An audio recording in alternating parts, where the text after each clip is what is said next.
दुख दर्द भाव के सब मिटे सतगुरु चरण नित से। ये दुख दर्द भाव के सब मिटे सतगुरु चरण नित से। गुरु भक्ति बिंब चुनावन देहि सकल अंतन कही। गुरु भक्ति बिंब चुनावन देहि सकल अंतन कही। गुरु भक्ति बिंब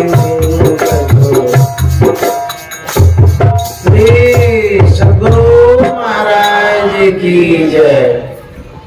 परमाराध्य सद्गुरु महाराज, गुरुदेव महर्षि संत सेवी परमानंद जी महाराज, संत शिशु सूरी जी महाराज, मंच पर उपस्थित पूज्य महात्मागण, इस पवित्र पंडाल में उपस्थित सत्संग प्रेमी महान भावों, माता एवं बहनों, यह गांव धन्य है जिस गांव में पूज्यपाद परमाराध्य सद्गुरु महाराज का पदार्पण हुआ था। 1952 ईस्वी की बात है।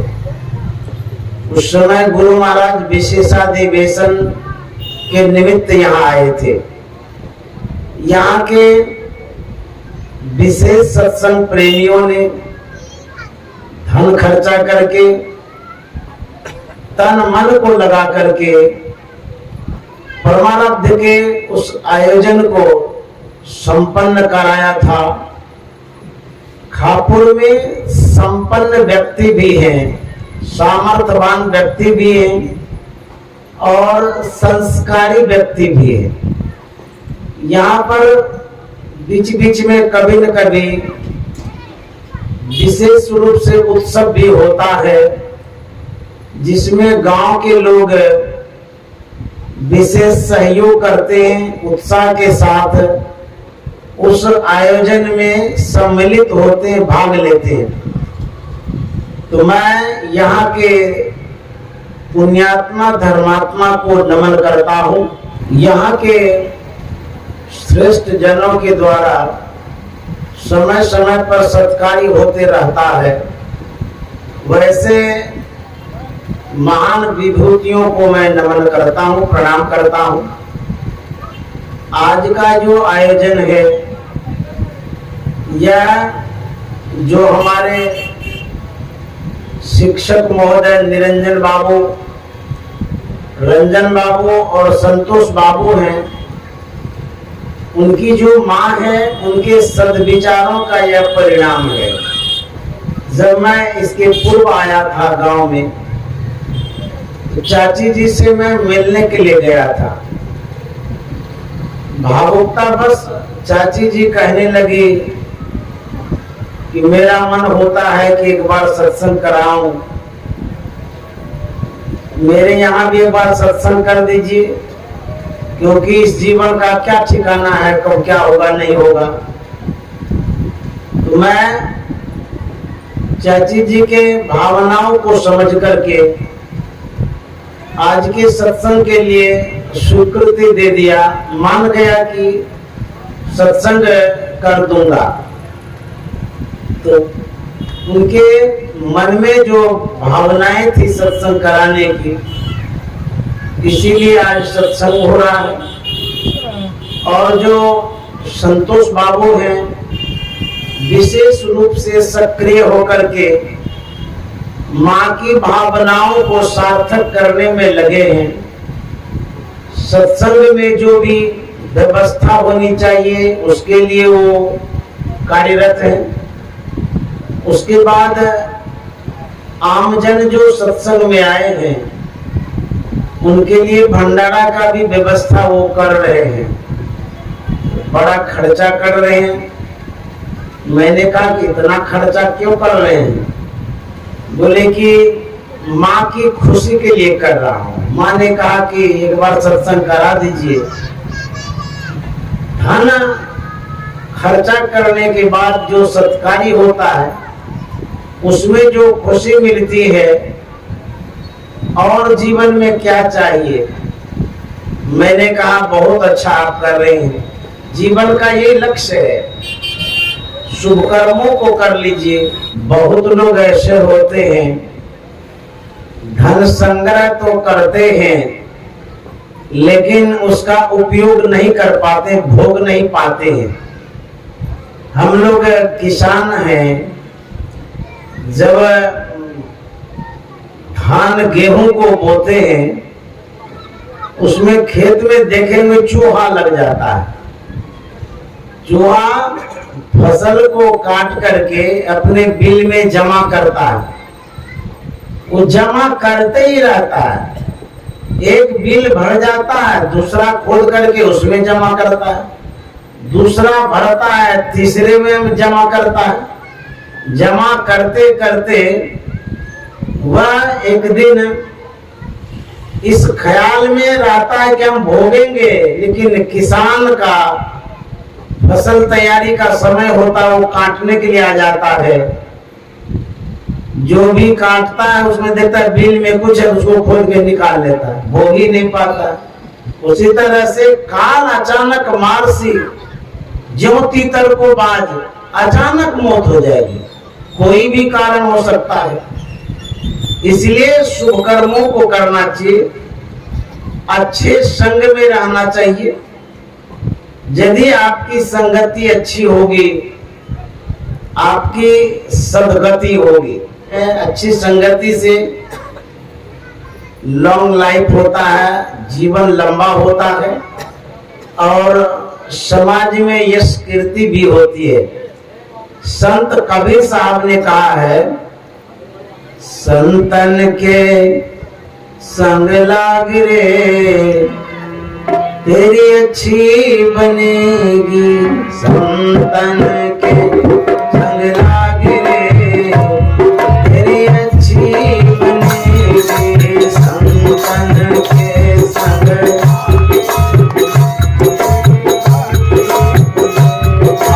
अच्छी बनेगी तेरी किस्मत जगेगी, अच्छी बनेगी तेरी किस्मत जगेगी।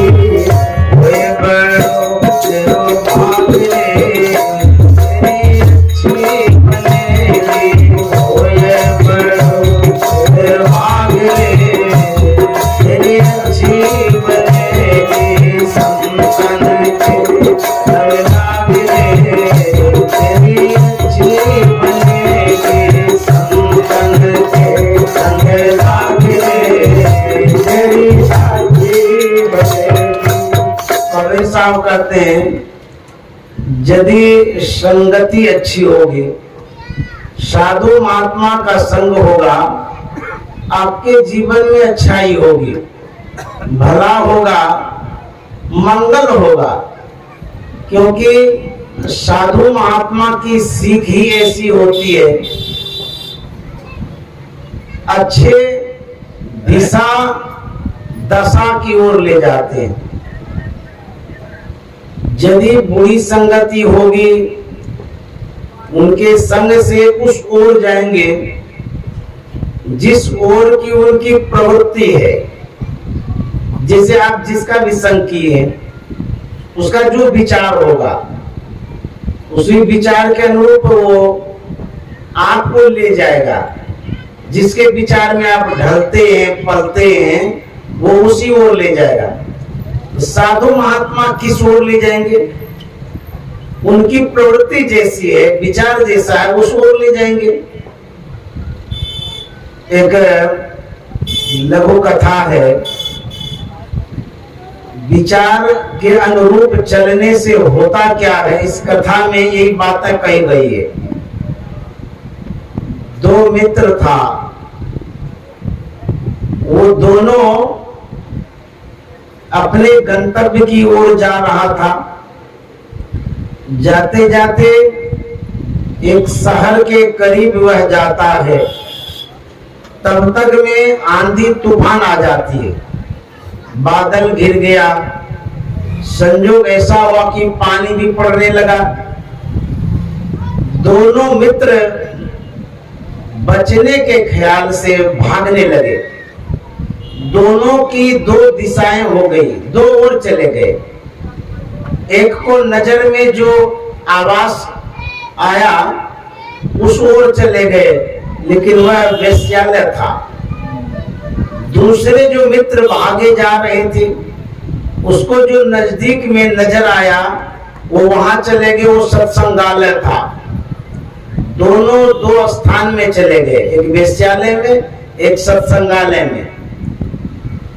जो वेश्यालय में गया था उसे पता चला कि ये तो वेश्यालय है, कहां हम आ गए, किस अपवित्र स्थान में।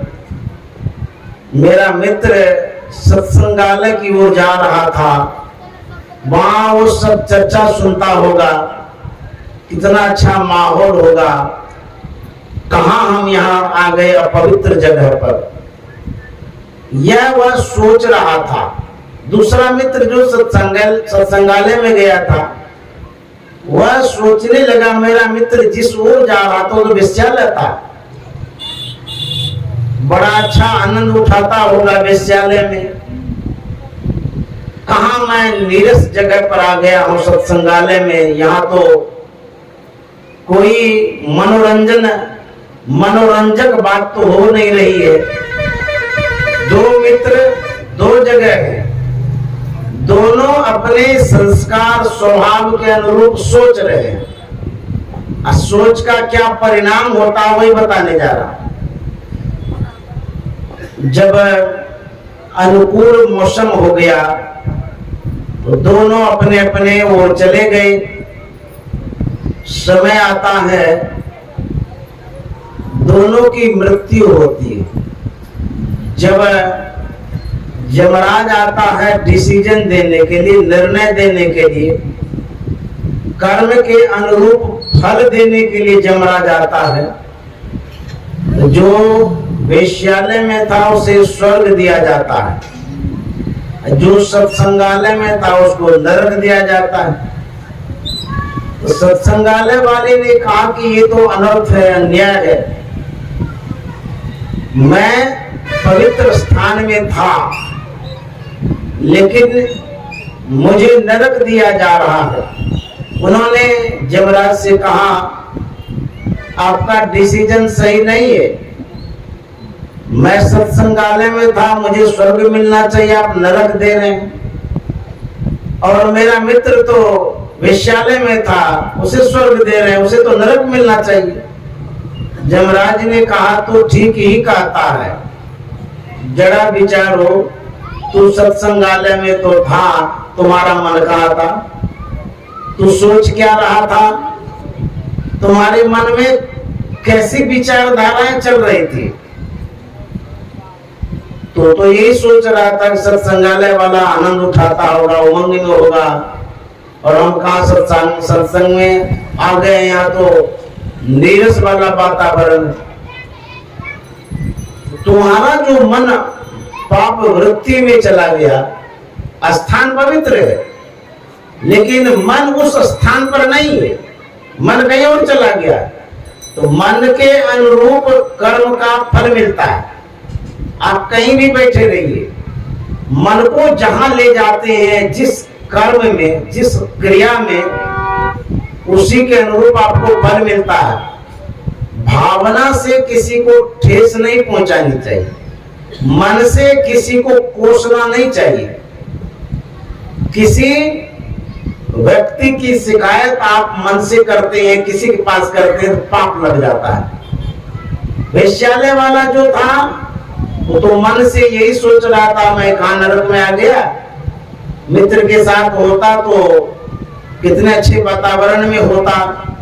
उनकी भावना अच्छी थी, स्थान वेश्या वाला था, लेकिन उनका मन वहां नहीं था, वो सत्संगालय में चला गया था मन। तो मन पर डिपेंड करता है कि आप मन को रखते कहां हैं, कहाँ रखते हैं। जिसकी संगति होगी उसी के अनुरूप आप मन को रखते हैं। जैसे आपका दोस्त है, ये चलिए नहीं यार अभी ताश खेल लेते हैं, तो चले जाते हैं खेलने के लिए। दोस्त के मन के अनुरूप आप चले गए, फिर वैसी गति होगी। संत महात्मा कहते हैं चलने के लिए, गुरु महाराज का पद है, चलो चलो चलो भाई हर गुरु पद धारी, चलो चलो चलो भाई हर गुरु पद धारी, ओ भाई अनुरागी ब्रह्मचारी हो भाई, ओ भाई अनुरागी ब्रह्मचारी हो भाई, चलो चलो चलो भाई हर गुरु पद धारी, ओ भाई अनुरागी ब्रह्मचारी हो भाई, ओ भाई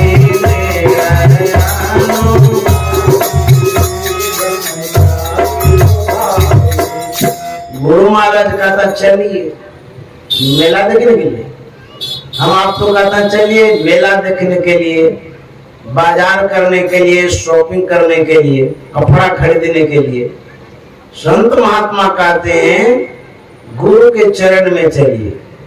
जब तक गुरु के चरण में नहीं जाएंगे तब तक कल्याण नहीं होगा। गुरु के पास जाने से होता क्या है, गुरु वह युक्ति देते हैं, भेद बतलाते हैं, जिस युक्ति से आपकी मुक्ति होती है, जीवन का उद्धार और कल्याण होता है।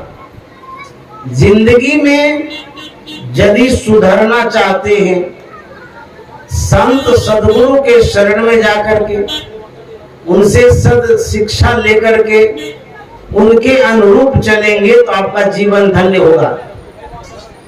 जिंदगी सुधार बंदे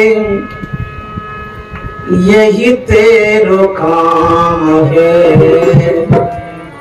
जिंदगी सुधार बंदे यही तेरो काम है, जिंदगी सुधार बंदे।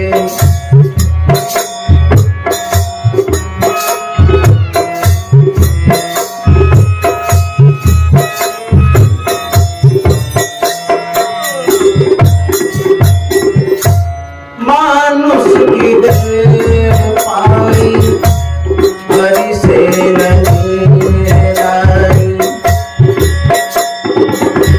मानुष की देह पाई हरि से नहीं लाई, विषयों के जाल माही हसियान काम है, जिंदगी सुधार बंदे यही तेरो काम है, जिंदगी सुधार बंदे यही तेरो काम है, जिंदगी सुधार। ब्रह्मानंद स्वामी कहते हैं जिंदगी को सुधारिए। कोई कहेंगे कि हम तो हट्टे कट्टे हैं, पहलवान हैं, स्वास्थ्य बढ़िया है, सुधारने की क्या बात है, जो बीमार होंगे वो स्वस्थ होंगे, जिसका शरीर कमजोर होगा वही सुधारेगा। लेकिन जिसे आप जिंदगी समझ रहे हैं वो जिंदगी नहीं है, आप शरीर को जिंदगी समझ रहे हैं। शरीर को सुधारने के लिए चिकित्सक है, डॉक्टर है, उपचारक है। शरीर में जब कमजोरी आती है, अच्छे न्यूट्रिशन को लेते हैं, अच्छा आहार लेते हैं तो शरीर सुधरता है, लेकिन जिंदगी नहीं सुधरती। आप जीवात्मा हैं, शरीर में रहने वाले हैं, आप आबद्ध हैं, शरीर के बंधन में है, संसार के बंधन में है, कैद हैं, परतंत्र जीवन बिता रहे हैं। उसी को सुधारना जरूरी है। अपने जीवन को सुधारने के लिए कहाँ जाएंगे? गाड़ी जब खराब हो जाती है तो गैरेज में ले जाते हैं, वहीं पर गाड़ी को ठीक करते हैं। यदि जिंदगी को सुधारना है तो सदगुरु के शरण में जाना होगा। मानुष की देह पाई हरि से ननेलाई, मानुष की देह पाई हरि से ननेलाई, विषयों के जाल माई बसिया निकाम है, जिंदगी सुधार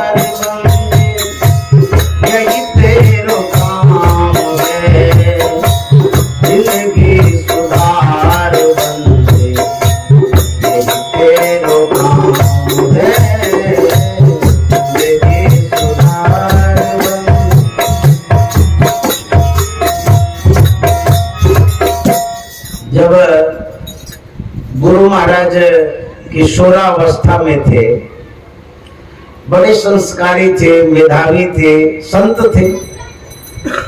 बच्चों में लक्षण छोटे अवस्था से ही दिखने लगता है।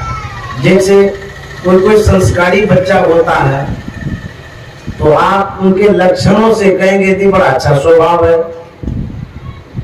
गुरु महाराज बच्चे थे लेकिन स्वभाव बड़ा अच्छा था, संस्कार अच्छा था। छोटे अवस्था से शिव जी की पूजा करते थे। गुरु महाराज के विषय में बता रहे, बच्चों को या तो देवता के पास ले जाइए, यदि सदगुरु से जुड़े नहीं हैं, मंदिरों में ले जाइए, जो धार्मिक कार्यक्रम होता है वहां पर ले जाइए, बच्चों को दिखाइए, बताइए, पूजा करने के लिए बता दीजिए कैसे भगवान की पूजा की जाती है। अथवा यदि आप सत्संगी हैं तो बच्चों को सत्संग में ले आइए। बच्चों को जो आप संस्कार देंगे वह सीखता है, उसी के अनुरूप वो ढलता पलता है। आप बच्चों को यदि धार्मिक संस्कार नहीं देते हैं, कहीं आप पूजा पाठ में नहीं ले जाते हैं, शिक्षा तो उसको मिल जाएगी, संस्कार उसके पास नहीं होगा। तो कहेंगे शिक्षा और संस्कार क्या है? ये शिक्षा जो विद्यालय में बच्चे लोग पढ़ते हैं वहां शिक्षा मिलती है, और संस्कार पूजा पाठ धार्मिक आयोजन में मिलता है। संस्कार के बिना जो शिक्षा है बिना लगाम का घोड़ा है। कहेंगे सो कैसे? आप जो रूस और यूक्रेन में युद्ध सुनते होंगे या चैनल पर देखते भी होंगे, दोनों जो राष्ट्राध्यक्ष हैं, राष्ट्रपति, पढ़े लिखे हैं कि नहीं है? सब कहेंगे नहीं, राष्ट्रपति है तो पढ़ने की क्या बात है, बहुत पढ़े लिखे होंगे। पढ़े लिखे हैं लेकिन संस्कार जो भारतीय संस्कार है वो नहीं है। यदि संस्कार होता, आज उतने मानव को मारता नहीं, बम गोला बरसाता है, खून खराबा करता है, कितने जीवन को तबाह कर दिया है वो। किस लिए? छोटी सी धरती को अपने कब्जा में करने के लिए। यदि भारतीय संस्कारों से सुशोभित होता, उसको शिक्षा मिलती वसुधैव कुटुंबकम, यहाँ ये सिखाया जाता है वसुधा पर, पृथ्वी पर जितने सब हमारे कुटुंब है, परिवार है। यदि आप सबको अपना परिवार समझेंगे, आपको दिल में दर्द होगा, कभी नहीं मारेंगे। तो भारत में संस्कार है लेकिन और देश में नहीं है। तो संस्कार कहता है वसुधैव कुटुंबकम। और शिक्षा क्या कहती है? शिक्षा कहती है कि अपने कब्जे में सब कुछ करो, चाहे गला घोटना पड़े तो पड़े, जीवन बर्बाद हो तो हो। शिक्षा की यही सीख है, संस्कार की सीख है। सब अपने तो परिवार हैं, काहे के लिए मारपीट करेंगे, कंप्रोमाइज कर लेते हैं, मेल कर लेते हैं, ये संस्कार है। तो संस्कार सत्संग में मिलता है, सदगुरु देते हैं। इसीलिए गुरु महाराज कहते हैं चलो चलो चलो भाई धरो गुरु पद धाई, चलो चलो चलो भाई धरो गुरु पद धाई। ओ भाई दृढ़ अनुरागी ब्रह्मचारी हो भाई, ओ भाई दृढ़ अनुरागी ब्रह्मचारी हो भाई। तननावतार बुराना अति मलिन हो कामा, तननावतार बुराना आयति मलिन हो कामा। त्यागी चढ़ो सत दुआरे सुख पाओ रे भाई, त्यागी चढ़ो सत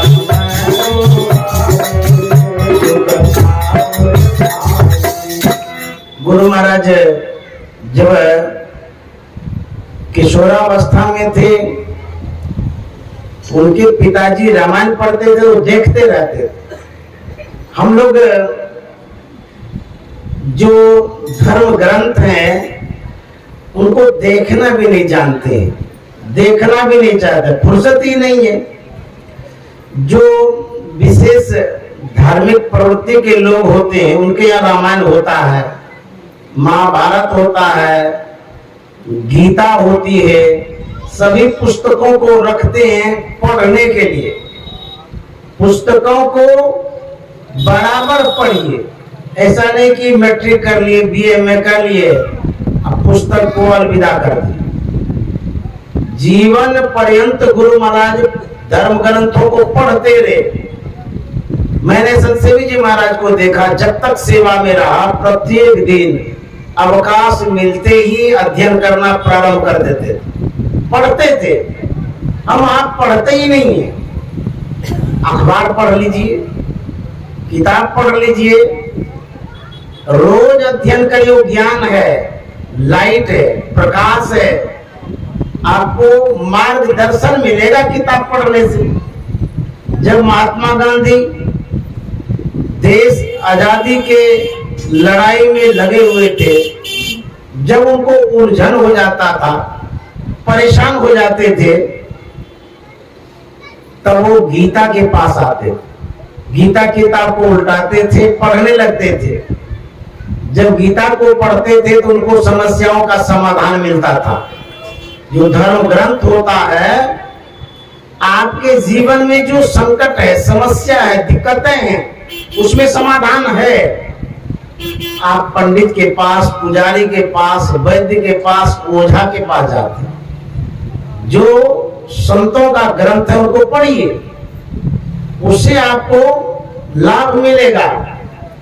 तो गुरु महाराज ने जब देखा कि पिताजी रामायण को पढ़ते पढ़ते रो पड़ते हैं, तर्क करते हैं कि आखिर इस रामायण में क्या है जो पिताजी रोने लग जाते हैं। कोई तो खास बात है जिस कारण से हमारे पिताजी बाबू होकर के रोते हैं, मैं भी पढ़ूंगा। देखते इसमें क्या है।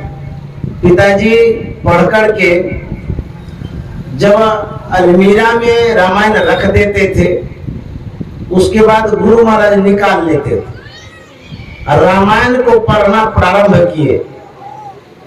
इनकी अभिरुचि जगी, बड़ा अच्छा लगा पढ़ने में। पढ़ते पढ़ते पढ़ते ही चले गए। एक पद्य गुरु महाराज ने पढ़ा, देह धरे कर यह सुभाई, भजिए राम सब काम भी आई। गुरु महाराज ने पढ़ा कि देह धारण करने का यही फल है कि सब काम छोड़ करके भगवत भजन करना चाहिए, क्योंकि ये जो जीवन है इसका जन्मना और मरना ये दो ही क्रिया होती है। जन्म लेता है लेकिन मरता भी है। इस बात को लोग भूल जाता है कि हम भी मरेंगे। जो जीवित हैं उसको लगता है कि नहीं हम नहीं मरेंगे, मरने वाले मरते रहते हैं। लेकिन गुरु महाराज ने पढ़ा था all man must die.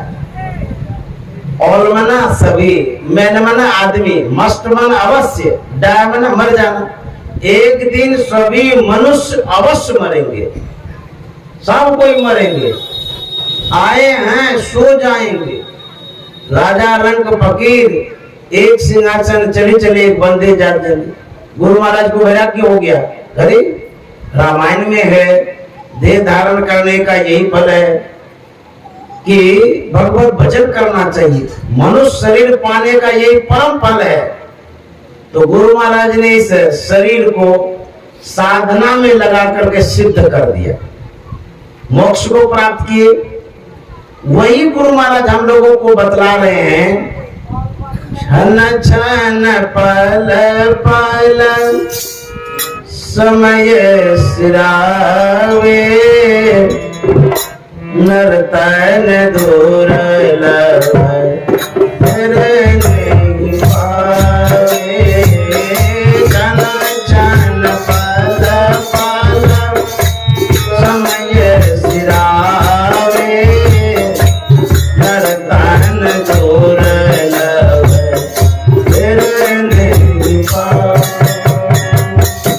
Guru Maharaj कहते हैं छन छन पल पल समय से रहे। छन छन क्या है? माताएं लोग जब भोजन बनाती है, देखिएगा जब तावा गर्म होता है फिर पानी दीजिएगा, छन बोलता है। उस आवाज से यही पता चलता है, वह बताता अल्पकालिक समय।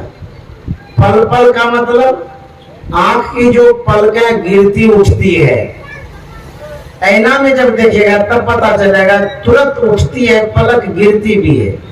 कहते हैं इसी तरह का जीवन हम लोगों का। अभी देख रहे हैं और दूसरे ही क्षण भी आ जाएंगे।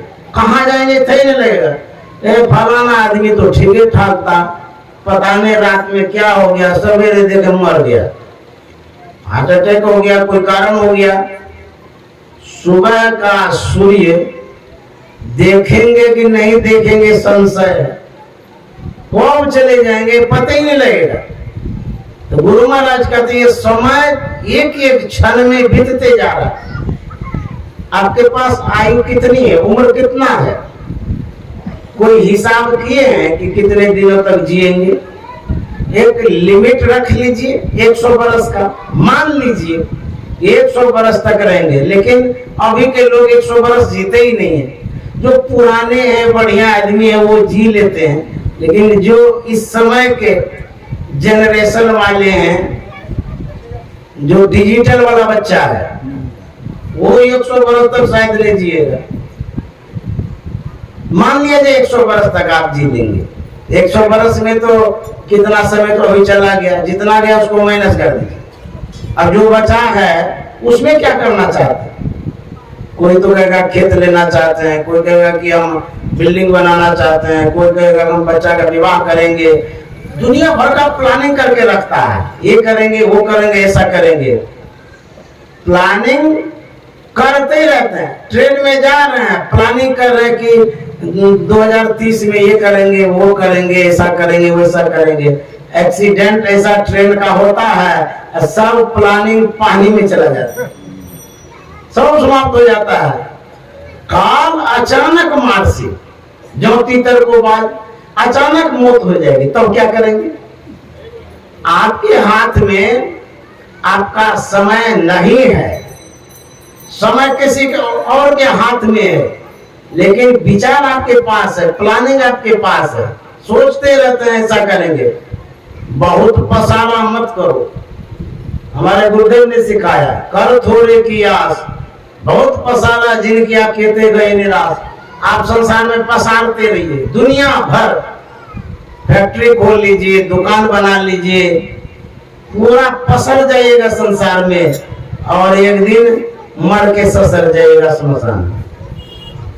छन छन पल पल समय सिरावे नर्तन दूर नहीं पावे।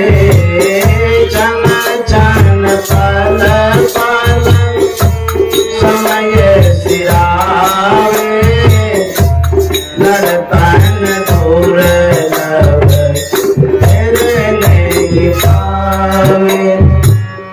दुर्लभ मनुष्य तन करिए गुरु भजन। दुर्लभ मनुष्य तन करिए गुरु भजन। किनारे भजन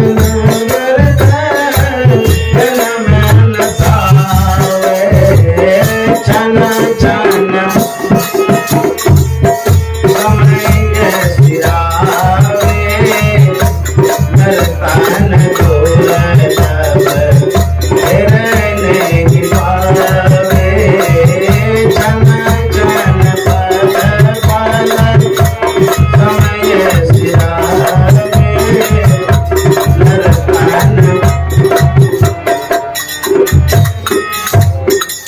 गुरु महाराज कहते हैं दुर्लभ है मनुष्य तन। ये मनुष्य का शरीर बड़ा दुर्लभ है। कैसे मिला है? कब हूँ करी करुणा नर देही देत ईश बिनु हेतु सने। करुणा के सागर परमात्मा ने कृपा करके मनुष्य का शरीर दिया। ये देना शब्द जो है इसको अनुदान कहते हैं, दान कहते हैं, गिफ्ट कहते हैं, भेंट सौगात जो मिलता है किसी के द्वारा। ये तो खुशी से ही दान किया जाता है। जब कोई प्रसन्न होते हैं या आपकी परिस्थिति से प्रभावित होते हैं तभी तो दान देता है या सहयोग करता है। मान लिया जाए आपका एक्सीडेंट हो गया, कोई दयालु दौड़ करके आता है, आपको उठाता है, डॉक्टर के पास ले जाता है, उपचार कराता है, पैसा भी अपना लगा देता है। ये तो परिस्थिति बस आपको दान मिला। उसी तरह से मनुष्य का शरीर मिला है। क्यों मिला? 184 भरम के भ्रमण कर रहे थे, घूम रहे थे, 84 लाख योनि में भटक रहे थे। मनुष्य शरीर के अतिरिक्त जो योनियां हैं सोच लीजिए उसकी क्या दुर्दशा है। आज मैं आ रहा था, मैंने गाय को देखा, 1 फीट के लगभग कादों में गाय खड़ी थी, कीचड़ में। मैंने देखा, मैंने मन सोचा कि बाप रे बाप, गाय की योनियां कितनी दर्दनाक है। कादों में बेचारी बोल भी नहीं पाती। आपको यदि कादों में खड़ा कर दे तो रहना नहीं चाहेंगे, लेकिन यदि सत्संग नहीं करेंगे वो कादों वाला शरीर मिले। हाँ तो समझ लीजिए, इस बार सत्संग नहीं करेंगे तो फिर वही कादों में जाइएगा। अभी मुला में हम रोटी खाते हैं, यदि कड़ी रोटी बना के पत्नी दे देती है, बड़ा कड़क से बोले हम कमा करके आए हैं, तुम इतना कड़ी रोटी खिलाते। मतलब हम कमाते हैं तो घर में बैठी रहती है। अच्छा, पत्नी घर में बैठी रहती है, तू जो घर का काम करती है वो नौकरानी है क्या? घर में वो रखी है काम करने वाली, देखिए कितना पैसा लेती है, उसका कोई वैल्यू नहीं है। तो डांट करके कहते हैं भोजन बनाओ बढ़िया से। अच्छा, मान लिया जाए बेचारी डर के मारे भोजन बना देती है, दूसरी रोटी बना देती है। मनुष्य शरीर में है तब तो मुलायम रोटी आपको मिल ही रही है। और सत्संग भजन नहीं करेंगे, भैंसिया बन जाएगा तो कुट्टी खाते रहिएगा, सूखी कुट्टी। आजकल बाढ़ का समय है ना, हरी घास नहीं मिलती है, वही सूखी कुट्टी खाइएगा, वो ड्राई फ्रूट से बादाम चबाते रहिए को। सत्संग भजन नहीं करेंगे मनुष्य का शरीर नहीं मिलेगा। गुरु महाराज ने कहा जो जीवन पर्यंत सत्संग भजन ध्यान करेंगे उसको मनुष्य का शरीर मिलेगा, क्योंकि यह एक उत्तम संस्कार है। इन संस्कारों को अपने जीवन में यदि डालेंगे, रखेंगे, इसी संस्कार से मनुष्य का शरीर मिलता है। अन्यथा इसके अतिरिक्त जो कुछ करेंगे ते नर नरक रूप जीवन भव भंजन पद विमुख भागी नहीं सत्संग भजन नहीं हरि को श्रवण न राम कथा न लागी। जो सत्संग भजन नहीं करेंगे उनका जीवन नरकीय हो जाएगा, नरक वत हो जाएगा। तो गुरु महाराज ने कहा इस जीवन को जो देख रहे हैं इसके अतिरिक्त बहुत योनियां उसमें जाना पड़ता है। गुरु महाराज का पद है अपनी भगतिया सतगुरु साहिब मोहे कृपा करी देवो जुगन जुगन बाबा तबीते अब भाव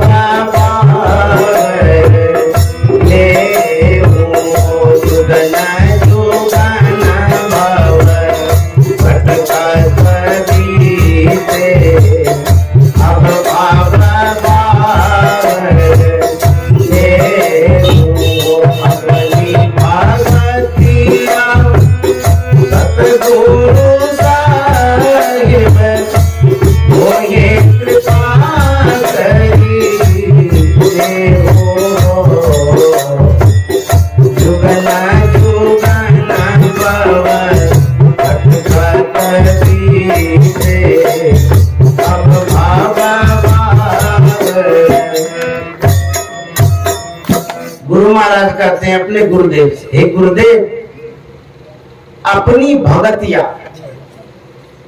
भगतिया का मतलब होता है भक्ति से जो विशेष भक्ति करते हैं उसको भगतिया कहते हैं।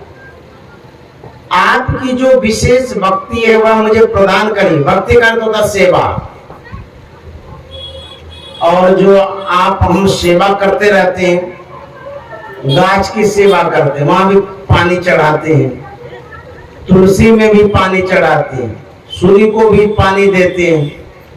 जब सावन आता है तो कांवर लेकर के देवघर जाते हैं। ये सब भक्ति है, ये स्थूल भक्ति है, बाह्य भक्ति है, सगुण भक्ति है। तो गुरु महाराज ये सब भक्ति नहीं मानते। नहीं, आपकी अपनी जो भक्ति है, सदगुरु की भक्ति कैसी होती? अंतर की भक्ति होती, अद्भुत भक्ति होती है, और अज्ञानता से ऊपर उठने वाली भक्ति होती है। उसी भक्ति से मुक्ति होगी। अंतर की भक्ति मांगते हैं गुरु महाराज। क्या कारण है जो गुरु महाराज सदगुरु की भक्ति मांगते हैं? तो कारण गुरु महाराज बतलाते हैं।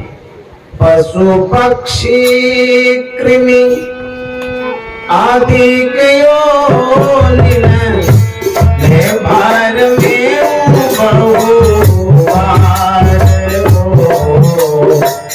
नरकानया वही भागर दीनो अब प्रभु करो बार हो। पशु पक्षी कृमि आदि के योनिन मैं भार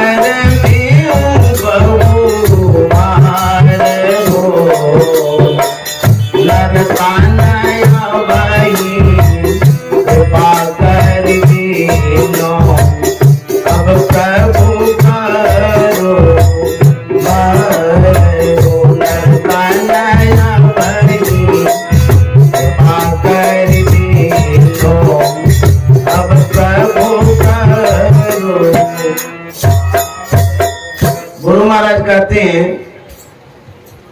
मेरी जो परिस्थिति है, स्थिति है,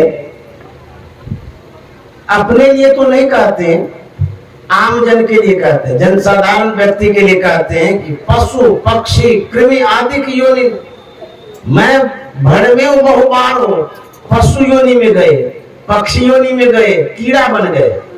अब मुझे तो कल्पना करिए जब कीड़ा बनेंगे तो क्या होगा, कैसा लगेगा आपको? हम कीड़ा नहीं बनना चाहते, कीड़ा नहीं बनना चाहते, बनना तो पड़ेगा ही। क्यों? मानव बनने का तो काम ही नहीं करते हैं। मानव बनने के लिए आपको यही शुभ कर्म, सत्कर्म, नेक कर्म, सत्संग, ध्यान करना होगा। एक महात्मा ने अपने प्रवचन में कहा था, एक जगह मैं गया था, मैं मानव शरीर पर प्रवचन कर रहा था, कोई व्यक्ति आकर के हमसे पूछने लगे कि महाराज आप कहते हैं कि कीड़ा बनेंगे, मकोड़ा बनेंगे, गाय भैंस बनेंगे, ऐसा क्यों कहते हैं आप? हम लोग मानव है तो मानव बनेंगे। बोले कैसे आप मानव है, कैसे मानव बनेंगे? उस व्यक्ति ने कहा कि बाबा जरा सोचिए, मकई का बीज बोते तो मकई होता है ना? बोले हाँ। गेहूं का बीज बोते हैं तो गेहूं प्राप्त करते हैं? बोले हाँ। मटर बोते तो मटर मिलता है ना? बोले हाँ। उसी तरह से मनुष्य का शरीर है, मरेंगे फिर मनुष्य शरीर मिलेगा। बोले आप ठीक है कहते हैं। जरा सोचिए, जिस मकई को, मटर को, गेहूं को आप बोते हैं तो फसल प्राप्त करते हैं, और उसी बीज को भूंज देंगे तब बोएंगे तो? मान लीजिए बीज आप रखे, उसको भूंज दीजिए कढ़ाई में दे करके बालों में, और फिर उसको जाके खेत में बो दीजिए, क्या को फसल होगा? कुछ नहीं होगा। क्यों नहीं होगा? बोले कि उसको जो भूंज दिए, उत्पन्न होने की क्षमता ही समाप्त हो गई, जीवनी शक्ति समाप्त हो गई। बीज में अंकुरण की जो क्षमता होती है वो भुना चला गया। महात्मा ने कहा ठीक उसी तरह से भक्ति का जो बीज है, यदि वह संस्कार आप में नहीं होगा तो मनुष्य का शरीर नहीं होगा। ये संस्कार डालना जरूरी है। बीज सजीव हो, निर्जीव वाला नहीं। कोनो बीज बो दीजिएगा, फसल ठीक से नहीं होगी।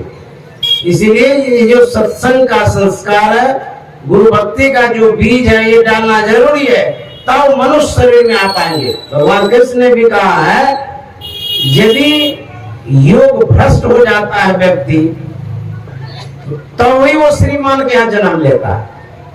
अच्छे घराने में जन्म होता है और भक्ति करता है वो। उसी तरह से जो हम लोग सत्संग करते हैं, योग करते हैं, ध्यान करते हैं, इस संस्कार को लेकर के मरेंगे तब श्रीमान के यहाँ जन्म होगा। अन्यथा 3 रास्ता बता दिया गया है, स्वर्ग नरक अपवर्ग निसेनी, ज्ञान विराग भगत सुख देनी। जीव जब जाता है, व्यक्ति जब मरता है, तो 3 रास्ता तय किया गया है। एक स्वर्ग का, एक नरक का, एक मोक्ष मुक्ति का है। तो नरक कौन जाता है? जो सत्संग भजन नहीं करता, उसके लिए नरक का दरवाजा है, उधर से वो जाएंगे। जो सत्संग भजन शुभ कर्म करते हैं, पूजा करते हैं, अच्छा कर्म करते हैं, उसके लिए स्वर्ग का दरवाजा है। जो ध्यान करते हैं, ध्यान करते करते मोक्ष मुक्ति को प्राप्त करते हैं, उसके लिए 1 नंबर का वीआईपी रास्ता है। जहां जाना चाहते हैं चुन लीजिए। तीनों कर्म आप यदि स्वर्ग जाना चाहते हो वैसा करिए, नरक जाना चाहते हैं तो उसके लिए कुछ सोचना ही नहीं, अपने हो जाएगा नरक। उसके लिए विचारना उचारना नहीं है, नरक तो होता ही रहता है। जब आप पानी को पहाड़ से गिराते हैं, कोई प्रयास नहीं करना, बस अपने ढड़क जाता है नीचे। अब पानी को पहाड़ पर यदि चढ़ाएंगे तो बाप रे बाप, धोना पड़ेगा, मशीन लगाना पड़ेगा। उसी तरह से मन को नरक में ले जाने के लिए कोई प्रयास नहीं करना, अपने ढड़क जाएगा। स्वर्ग ले जाने के लिए प्रयास करना है। इसीलिए गुरु महाराज कहते हैं, पशु पक्षी कृमि आदि मैं भार में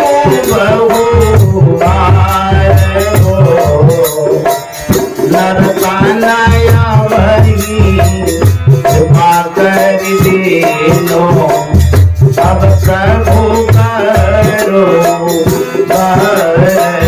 नरकानाया वही कर देनो, अब प्रभु करो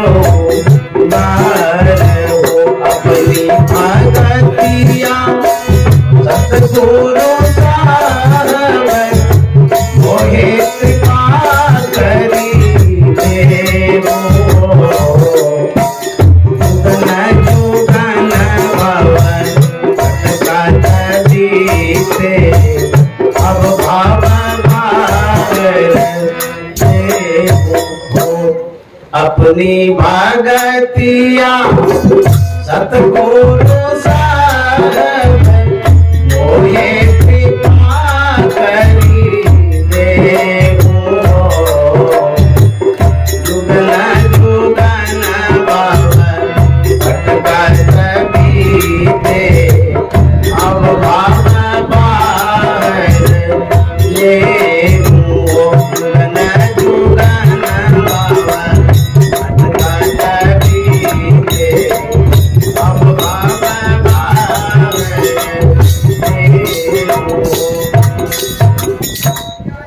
जब आप अच्छे का संग करते हैं आपका अच्छा होता है, बुरे का संग करते हैं तो बुरा होता है। गोस्वामी जी ने बड़ा अच्छा कहा है, हानि कुसंग सुसंगति लाहो, लोगो वेद विदित सबका हो। कुसंग से हानि होती है। आप परीक्षा लेना चाहते हैं तो कुसंग करके देख लीजिए, बुरे संग से हानि होगी, इसकी परीक्षा आप ले सकते हैं।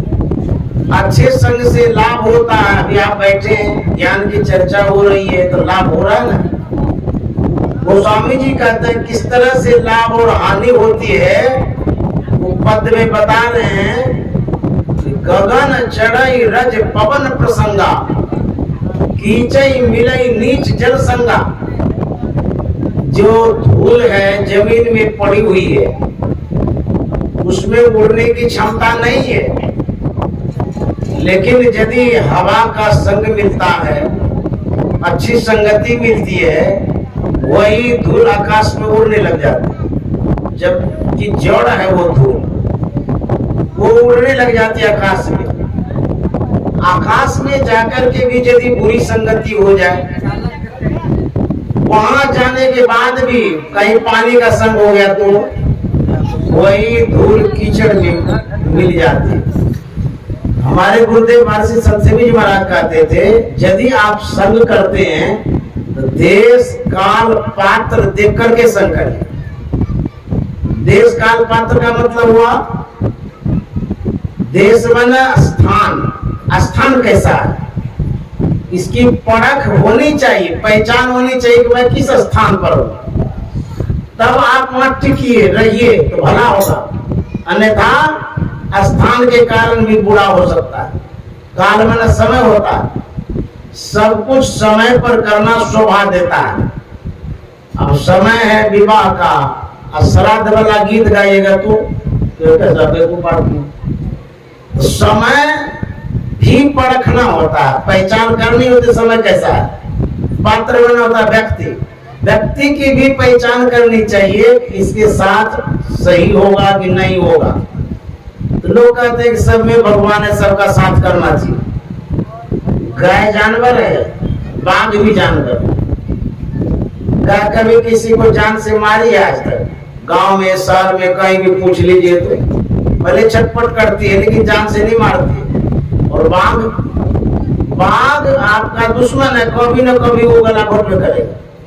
इसीलिए सूरदास जी महाराज कहते हैं, तजो मन हरि विमुखन के संग, जिनके संग कुमति उपजत हैं, भरत भजन में भंग। तजो मन हरि विमुखन के संग, हरि से जो विमुख है उसका संग नहीं करना चाहिए। हमारे गुरु महाराज ने बड़ी कृपा करके संतमत समाज का एकत्रित किया, इसको कहते हैं संतमत समाज।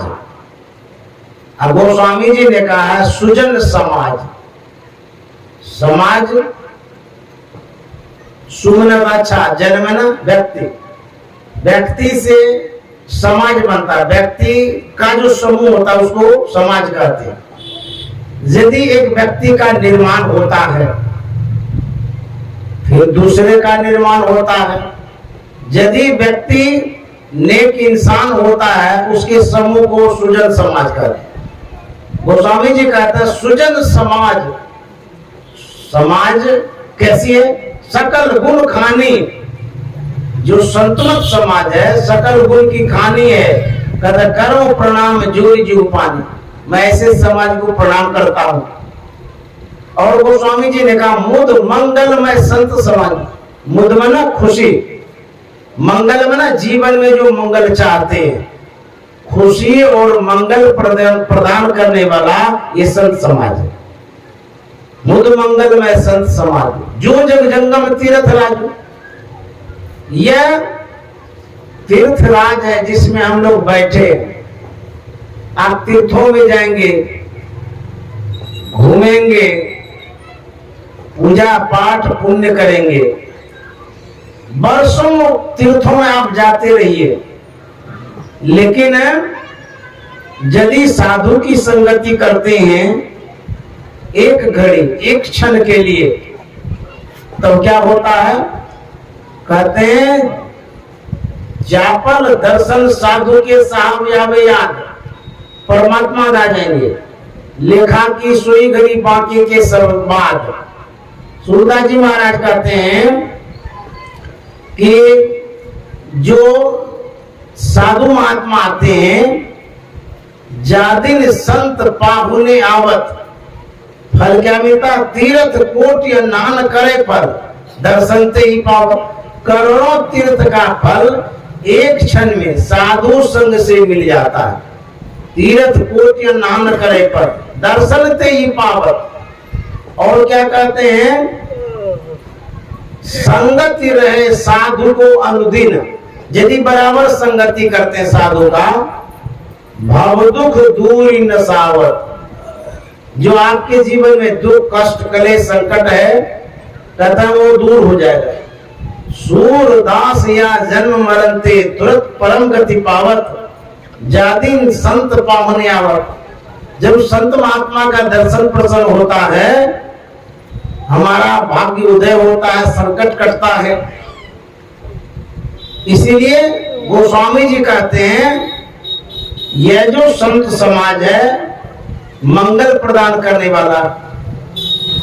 हम लोग भोले बाबा की बात को सुने, गिरजा संत समागम सवन लाभ कछोमान, बिनु हरि कृपा न पावे गावे वेद पुराण।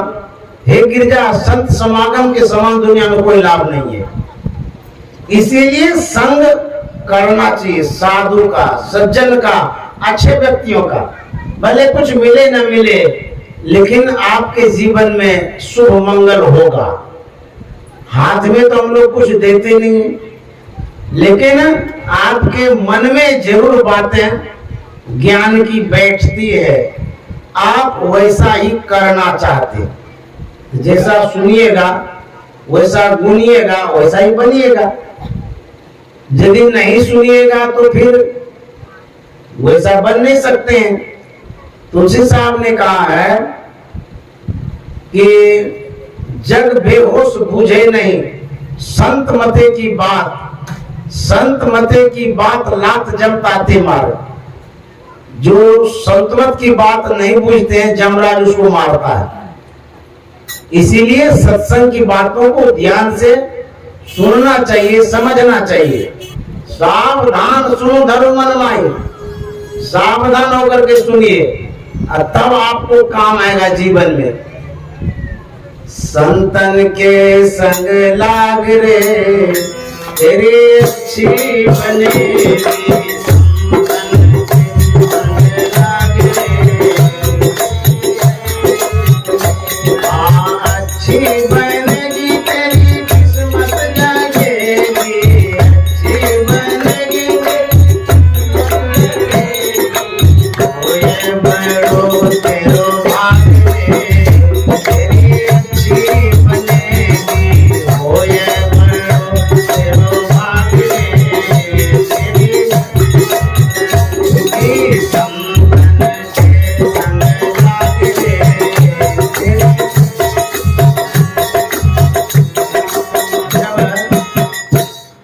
जब ढोलक बजता है तो कम से कम आप ताली तो बजा सकते हैं।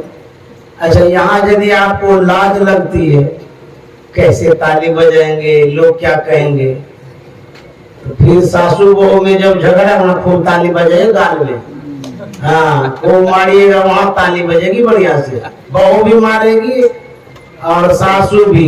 वहां जो ताली बजेगी और गाली बजेगी तो हालत आपका देखिए कितना बिगड़ता है। और यहाँ ताली बजाएंगे, ब्लड सर्कुलेशन होगा, हार्ट पंप करेगा बढ़िया से, अभी हार्ट ठीक हो जाएगा। शुगर की बीमारी वो भी ठीक होती है, और ब्लड प्रेशर जो ऊपर चला रहता है वो भी ठीक होता है। तो जोर से बजाइएगा ना तो शुगर कम होता है, बीपी भी कम होता है, हार्ट अच्छा रहता है। तो कितना लाभ है, ला जाते हैं यहाँ बजाने में।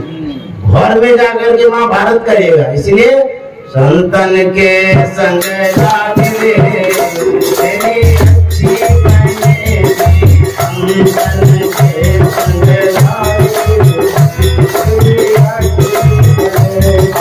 अच्छी बनेगी, तेरी किस्मत लगेगी, अच्छी बनेगी तेरी किस्मत लगेगी।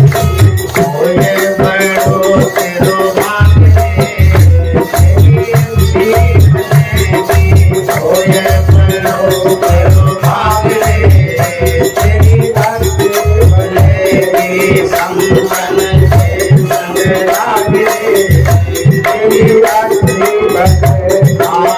संतन के संग पूर्ण कमाई, संतन के संग पूर्ण कमाई, पूर्ण कमाई हो पूर्ण कमाई, पूर्ण कमाई हो पूर्ण कमाई। राम चरण अनुराग रे तेरी अच्छी बनेगी, राम चरण अनुराग रे तेरी अच्छी बनेगी, संतन के संग लागे तेरी अच्छी बनेगी, संतन के संग लागे तेरी अच्छी बनेगी। जब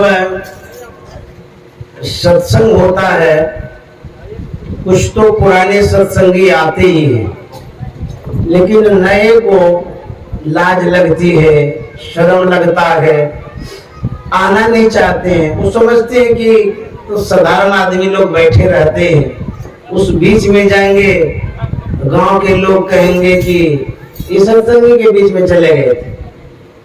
बहू को, बेटी को, माताएं बहनों को इस सत्संग में आने से रोकते हैं, प्रतिष्ठा घट जाती है, इज्जत घटता है। लेकिन वही बहू बेटी माताएं लोग कहते हैं कि आज जो है नौटंकी हो रहा है गाँव में, मैंने चले जाओ देखना। कितने बजे तक? जितने बजे तक देख सकते हैं, 12-1 हो जाए तो कोई बात नहीं, भोरम भोर भी देख सकते। जहाँ नाच गान होता है वहां पर का जो दृश्य है या वहां जो भी प्रदर्शन हो रहा है, शायद वो फूहर वाला है, हंसी मजाक वाला है, मनोरंजन तो होता है लेकिन ज्ञान कुछ नहीं होता है। कभी लाठी डंडा भी उस बीच में चलता है, कहीं कहीं स्टेजे पर गोली चल जाती है, नर्तकी को मार देता है। वहां जाने के लिए आप छूट देते हैं। पहले तो सिनेमा चलता रहता था। यदि आपकी बहू बेटी कहती है कि सिनेमा बड़ा अच्छा लगा है, जाते देखने के लिए, बोले हाँ जाओ, पैसा भी ले लो। रात में सिनेमा देखने के लिए आप छूट कर देते हैं। वो जाती है, कुर्सी पर बैठती है। वो कुर्सी कैसी है? क्या उस कुर्सी को सिनेमा वाला कभी धोता है? कभी भी नहीं धोता है। एक बार जो लगा दिया, जब तक कुर्सी टूटेगी नहीं तब तक वो हटेगी भी नहीं। आपकी बहू बेटी उस कुर्सी पर बैठती है जिस कुर्सी में किसी ने पान जो खाया, मुंह में उंगली दे के उसमें रगड़, कुर्सी में उसी में बैठ गई। किसी को खोजली हो गया, नोच नोच करके कुर्सी में पोंछ लिया। किसी को खून पीवे है, वही पोंछ पाछ दिया कुर्सी में, उसके बाद जाके आप बैठते हैं। यहाँ पर साफ सुथरा स्थान है, जो भी बिछावन है शुद्ध है, पवित्र है। यहाँ आप नहीं भेजते हैं, लेकिन वहां भेजते, वहां आपकी प्रतिष्ठा बढ़ती है। आदमी कैसा वहां पर है? चोर है, डकैत है, लंगटा सब है, वहां पर गुंडा सब आता है, वही उसी बीच में आपकी बहू जाती है तो आप शांत समझते हैं, और यहाँ यदि आती है तो कहते हैं यहाँ तो छोटा सा आदमी रहता है, साधारण आदमी आता है, यहाँ काट ले भेजेंगे। यहाँ ज्ञान की चर्चा होती, बुद्धि विवेक होता, समझदारी होती, सीख दी जाती है, लेकिन यहाँ नहीं भेजेंगे। यहाँ आने से बड़े घर की लड़की है, इज्जत घट जाएगी, बड़े घर की बहू है, इज्जत प्रतिष्ठा घटेगी, उसको यहाँ नहीं आने देते, उसको कैद करके घरे में रखते, उसका तो जीवन नरक में होता है। जब महाभारत होता है ना घर में, तब देखिए कि बड़े बड़े घर में क्या होता है। इसीलिए इस सत्संग में यदि आता है तो ज्ञान की बात होती है, यहाँ आना चाहिए, सुनना चाहिए। कबीर साहब कहते हैं, गहना पहिरो पतिव्रता की सत्संग करू, गहना पहिरो पतिव्रता की सत्संग करू, सखिया हे योग गहना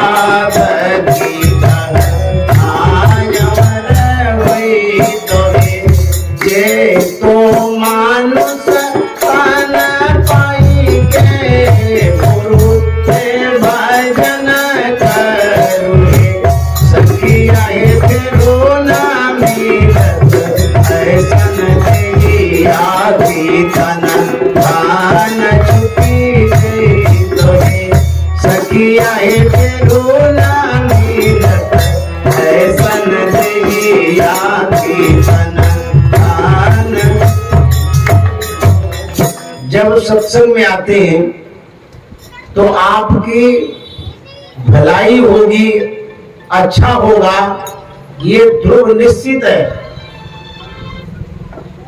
किनकी बनी है, किनका अच्छा हुआ है।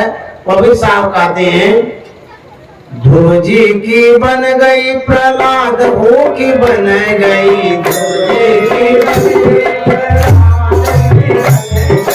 ध्रुव जी की बन गई, प्रहलाद हो की बन गई, ध्रुव जी की बन गई,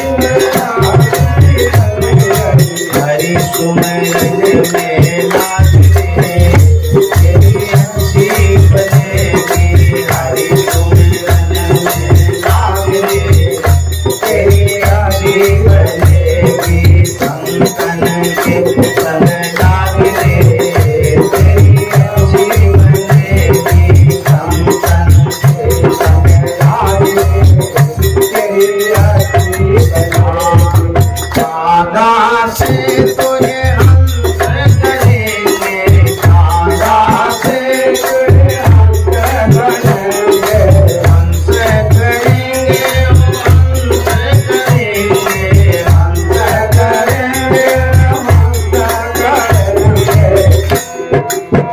मिट जाए उनके दाग रे, तेरी अच्छी बनेगी, मिट जाए उनके दाग रे, तेरी अच्छी बनेगी, संतन के संग लाग रे, तेरी अच्छी बनेगी, संतन के संग लाग रे, तेरी अच्छी बनेगी।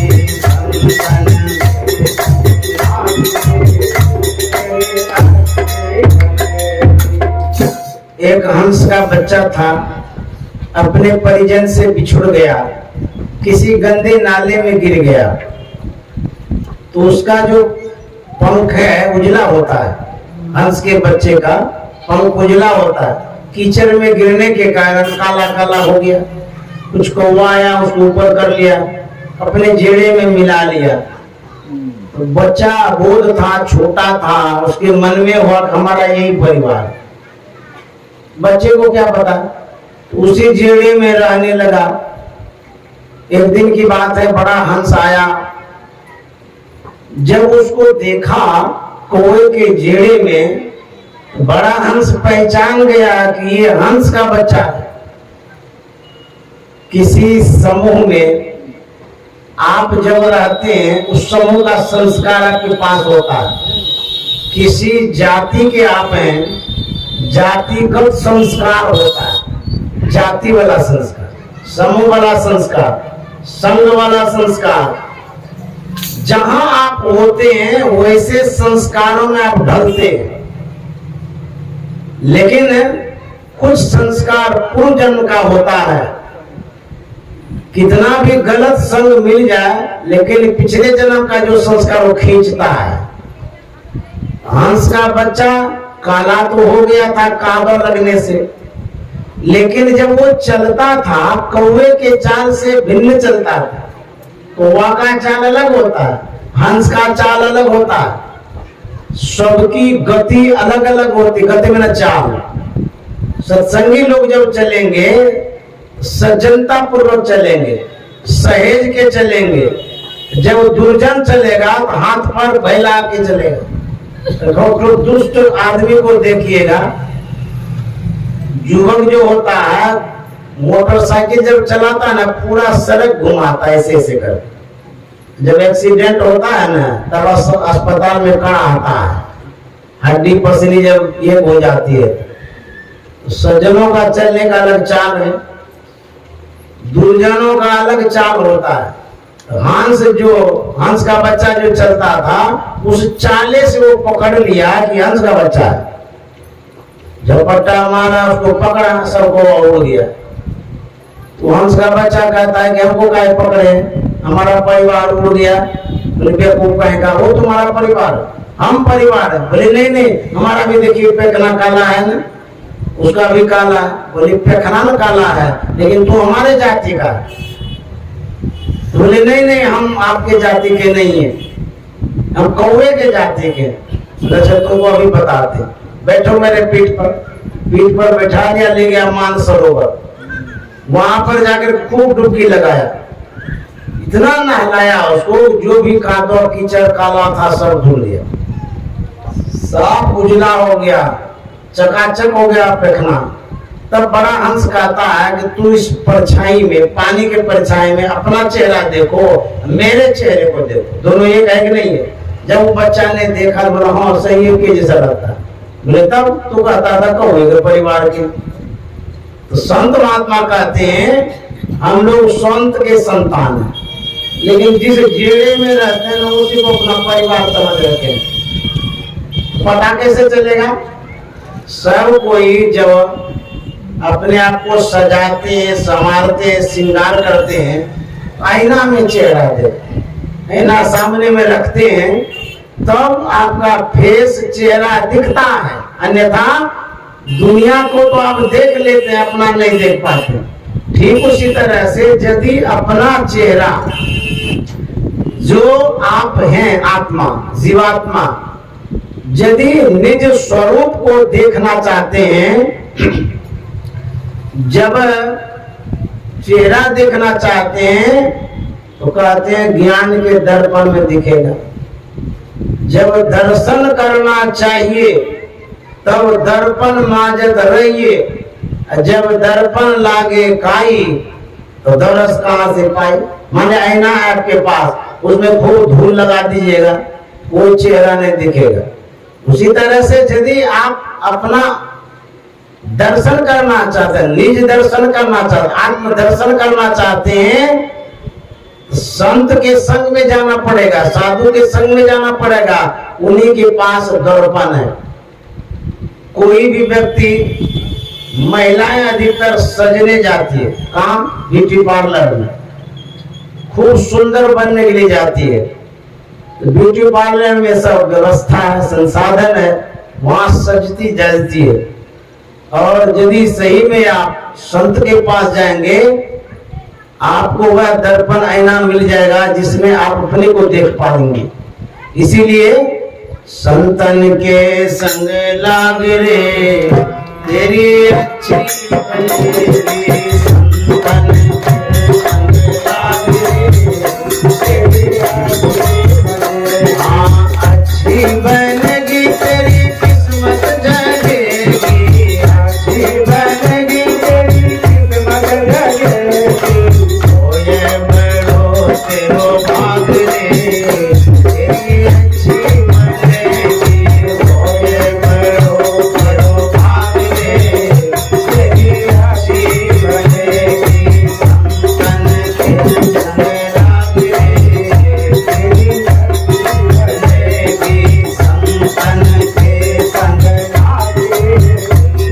मेरी अच्छी श्री सद्गुरु